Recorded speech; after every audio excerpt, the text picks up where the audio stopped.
আসসালামু আলাইকুম। এই আপডেট ফার্মার ব্লকে সবাইকে আবারও স্বাগত।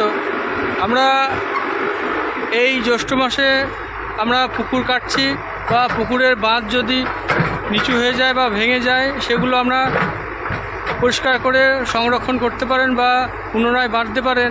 কারণ এই সময় বর্ষা তো লাগেনি, বর্ষার সময় আপনারা কিছুতেই এইগুলো করতে পারবেন না। তাই এই কারণে এই সময় যদি পুকুর নতুন কাটাতে চান বা পুকুরের বাঁধ ভেঙে গেলে আবার ঠিক করার জন্য এই টাইমটাই সঠিক টাইম। আর আমরা এই সময় আমরা পুকুর কাটছি একটা, আর নতুন বা পুরানো পুকুরের বাঁধ আমরা সংরক্ষণ করছি বা ভালো করে বাঁধাচ্ছি। আর এই রকম নিত্য নতুন ভিডিও পেতে হলে অবশ্যই আমাকে সাবস্ক্রাইব করে দেবেন। আর কিছু জানার থাকলে আমাকে কমেন্ট বক্সে কমেন্ট করতে পারেন। আর আমরা কি করে পুকুর কাটছি সেগুলো আপনাদের দেখাচ্ছি, আর বাঁধটাও কি করে আমরা মেরামত করছি সেগুলো আপনাদের দেখাচ্ছি। চলুন। এই দেখুন, এটা আমার পুকুর কাটা হচ্ছে এখন। এই মাটি তুলে অন্যদিকে উঁচু করছি।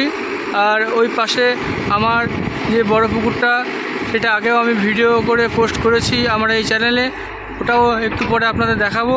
এটা আমার নতুন পুকুর হচ্ছে, আর 2-3 দিনের মধ্যে আমরা এখানে পানি ভরে মাছের চারা ছেড়ে দেব। কারণ এই সময় মাছের চারাটাও খুব তাড়াতাড়ি বাড়ে। আর আমরা এই দেখুন জিসিবি দিয়ে আমরা মাটি কেটে অন্যদিকে তুলছি আর পুকুর কাটছি। আর সুন্দর করে এরকম করে বাঁধ দিয়ে দেবেন, মোটা করে বাঁধ দেবেন। এই দেখুন এরকম করে চওড়া করে বাঁধ দেবেন, তাহলে ভাঙার কোনো ভয় নেই বাঁধ। আর আমরা যেটা আমার পুরনো পুকুর বড়, সেগুলো আমি দেখাচ্ছি। ওটা চলুন ওইদিকে দেখি।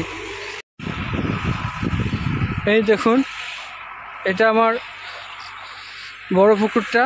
আর এরকম করে আমরা বাঁধ দিয়েছি। এই দেখুন পুকুরটা আমার একদম শুকিয়ে গেছে, মাছ আমরা ধরে নিয়েছি, এবার মাছ ছাড়বো।